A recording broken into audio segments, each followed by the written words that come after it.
ఇక తిరుపతిలో రేపు భారీ బహిరంగ సభ జరగనుంది. అధికారంలోకి వచ్చి 2 ఏళ్లు పూర్తయిన సందర్భంగా విజయోత్సవ సభ నిర్వహించాలని కూటమి సర్కార్ నిర్ణయించింది. సీఎం చంద్రబాబు, పవన్ కళ్యాణ్, బీజేపీ అగ్రనేతలు సభలో పాల్గొనున్నారు. ఇక ఏపీలో 3 ప్రాంతాల్లో ఈ విజయోత్సవ వేడుకలు నిర్వహించనున్నారు. తిరుపతిలో జరగనున్న బహిరంగ సభకు సంబంధించి దగ్గరుండి ఏర్పాట్లను పర్యవేక్షిస్తున్న AP sports authority chairman Ravi నాయుడుతో మా ప్రతినిధి గోపీనాథ్ ఫేస్ టు ఫేస్.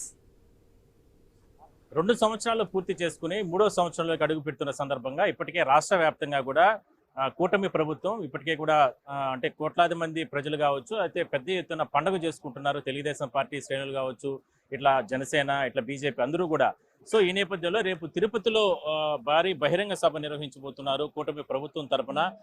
మరి ఇప్పటికే అంటే ముఖ్యమంత్రి చంద్రబాబుతో పాటు పవన్ కళ్యాణ్, అదేవిధంగానే బీజేపీ అగ్రశ్రేణులు వీళ్ళందరూ కూడా హాజరు కాబోతున్న నేపథ్యంలో భారీ ఏర్పాట్లు జరుగుతున్నాయి. సో శాప్ చైర్మన్ రవినాయుడు గారు మనతో ఉన్నారు. సార్, రేపు జరిగేటటువంటి అంటే ఊహించిన స్థాయిలో మెజారిటీ ప్రజలు మీ ప్రభుత్వానికి అంటే సపోర్ట్ చేశారు. ఏం జరగబోతుంది, ఏం చెప్తున్నారు? సభా వేదిక నుంచి ముఖ్యమంత్రి గారు ఏ విధంగా దిశానిర్దేశం చేయబోతున్నారు? రేపు జరగబోయే సభ చారిత్రాత్మక సభ. కలియుగ ప్రత్యక్ష దైవం వెంకటేశ్వర స్వామి పాదాల చెంత జరుగుతున్న సభ. ఆ సభ ముఖ్య ఉద్దేశం నమ్మకం. ఏదైతే ప్రజలు మా మీద నమ్మకం పెట్టుకున్నారో ఆ నమ్మకాన్ని తగ్గట్టు ఈ 2 ఏళ్ల పాలన అందించాం. సంక్షేమం, ఈరోజు మేము అనేక హామీలు ఇవ్వడం జరిగింది. ఇచ్చిన ప్రతి హామీని నెరవేర్చాలి. 99% నెరవేర్చాం. ఆ నెరవేర్చిన ప్రకారమే రేపు ఆ సభలో మనం మాట్లాడడం జరుగుతుంది. అదేవిధంగా అభివృద్ధి, ఈరోజు మేము ఒక మాట ఇచ్చాం. కూటమి ప్రభుత్వం అధికారంలోకి వస్తే ఈ రాష్ట్రాన్ని అభివృద్ధి చేసి చూపిస్తాం. దాని ప్రకారమే ఈరోజు 24 లక్షల కోట్ల పెట్టుబడులు ఈ రాష్ట్రానికి వచ్చేలాగా చూసాం. కేంద్ర ప్రభుత్వం నుంచి నిధులు సాధించుకోగలిగాం.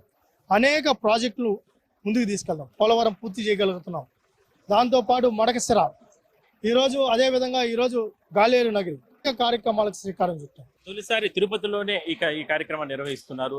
రాష్ట్ర వ్యాప్తంగా ఎన్ని చోట్ల ఈ కార్యక్రమం నిర్వహిస్తారు? రేపు ఇక్కడ సభకి ఎంతమంది కార్యకర్తలు కావచ్చు, 3 పార్టీలకు సంబంధించిన నేతలు వీళ్ళందరూ కూడా ఎవరెవరు హాజరయ్యే అవకాశం ఉంది? ఎంతమందికి ఇక్కడ ఏర్పాట్లు? మొదటగా కలియుగ ప్రత్యక్ష దైవం వెంకటేశ్వర స్వామి పాదాల చెంత ఈ సభను నిర్వహిస్తున్నాం.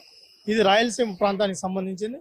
అదేవిధంగా విజయవాడ పరిసర ప్రాంతం ఏదైతే ఉందో ఈ ప్రాంతం, ఏదైతే ఇట ఒంగోలు నుంచి ఈ ప్రాంతం అంతా కూడా విజయవాడలో, ఉత్తరాంధ్రకు సంబంధించి విశాఖపట్నంలో 3 సభలు నిర్వహిస్తాం. 9, 12, 15 ఈ 3 సభలు నిర్వహించడం జరుగుతుంది. దీనికి ముఖ్యంగా లబ్ధిదారులే ఆహ్వానితులు. ఈరోజు ప్రతి కుటుంబానికి, ప్రతి కుటుంబంలో మనం ఏదో ఒక కార్యక్రమం ద్వారా వాళ్ళకి లబ్ధి చేకూర్చాం.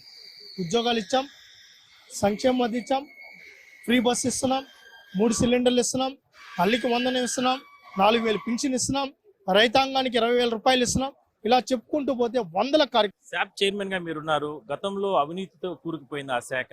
అలాంటిది ఇవాళ చాలా మంచి కార్యక్రమాలు తీసుకొస్తున్నారు. అయినప్పటికీ కూడా మీ వ్యక్తిగతంగా మిమ్మల్ని టార్గెట్ చేస్తున్నారు వైసీపీ నేతలు. ఈ సందర్భంగా చెప్పండి, ఇప్పటికే 2 సంవత్సరాల్లో ఎన్నో రకాల సంస్కరణలు తీసుకొచ్చారు. రాబోయే 3 ఏళ్లలో ఆ శాప్ చైర్మన్ గా కావచ్చు, లేదంటే ఆ శాఖలో ఎటువంటి మార్పులు చేసి యువతకు ఎట్లా, క్రీడాకారులకు ఎట్లా ప్రాధాన్యత కల్పించబోతున్నారు? ఒకప్పుడు శాప్ అని ఆన్లైన్లో కొడితే ఈ ఎస్ఐఏపీ రాదు. ఈరోజు ఏదైతే ఈరోజు ఒక ఇంజనీరింగ్ సెక్టర్కో లేకపోతే సాఫ్ట్వేర్ కంపెనీకి సంబంధించిన ఒక గ్రూప్ ఆఫ్ శాప్ అనే వచ్చేది. ఈరోజు శాప్ కొడితే ఆంధ్రప్రదేశ్ స్పోర్ట్స్ అథారిటీ స్పష్టంగా క్రీడా ప్రాధికార సంస్థ కనిపిస్తుంది. ఈరోజు గతంలో ఫిక్స్డ్లు దోచుకున్నారు. ఆడదాం ఆంధ్ర పేరుతో 120 కోట్లు తినేశారు. ఈరోజు ఏదైతే నేషనల్ గేమ్స్ బిడ్ చేస్తే ఆ 7 కోట్లు కూడా వెనక్కి తీసుకొని తిన్నారు. శాప్ నిధులు దుర్వినియోగం చేశారు. ఒక స్టేడియం కట్ల, ఒక క్రీడాకారుని ప్రోత్సహించలా. కానీ ఆయన మటుకు బ్యాట్ పట్టుకొని రాష్ట్రం అంతా ఫోటోలు వేసుకున్నాడు. ఏదా ఈ గొడ్డల పోటు, గొడ్డల నేత. తిరుపతిలో ఏమో మిమ్మల్ని ఏమో రౌడీ అంటున్నారు, మీరేదో అంటే రకరకాల యాక్టివిటీ చేస్తున్నారు, బెదిరిస్తున్నారు, దౌర్జన్యం చేస్తున్నారు అంటున్నారు. మరి అదే వైసీపీ ప్రభుత్వంలో మిమ్మల్నే టార్గెట్ చేశారు. నడి రోడ్డు పైన షర్టు పట్టి లాక్కొని పోయినటువంటి చరిత్రలు కూడా గతంలో పోలీసులు చూసాం. కార్యకర్తల పైన, తెలుగుదేశం కార్యకర్తల పైన, మీ యువ నాయకుల పైన కావచ్చు.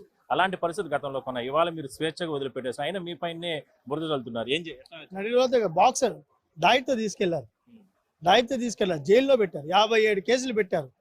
నాకు ఈ రాష్ట్రంలో ప్రతి జైలు చూపించారు. 10 జైలు ఫుడ్ తినిపించారు.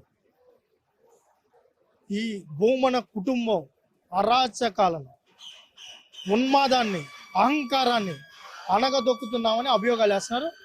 ఈ భూమన కుటుంబం రాజకీయ సమాధి ఖచ్చితంగా కట్టి తీరుతాం. ఏం మొహమాటం ఏం లేదు, ఏమన్నా మాట్లాడు.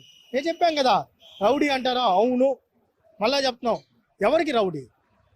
ఎవరికి రౌడీ? నీలాంటి ఉన్మాదులకి, నీలాంటి అరాచకవాదులకి, భూమన కుటుంబానికి నేను రౌడీనే. అన్నీ చూసి వచ్చా. Full time politician.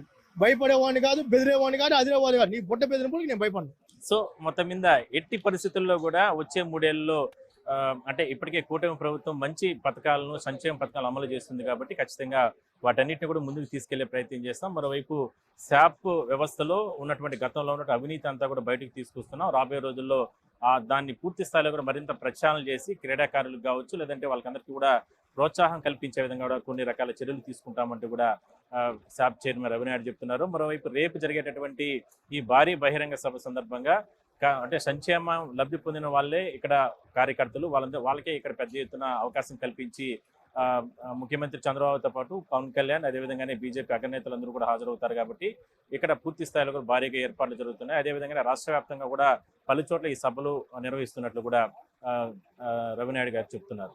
Video journalist రాజేష్తో కలిసి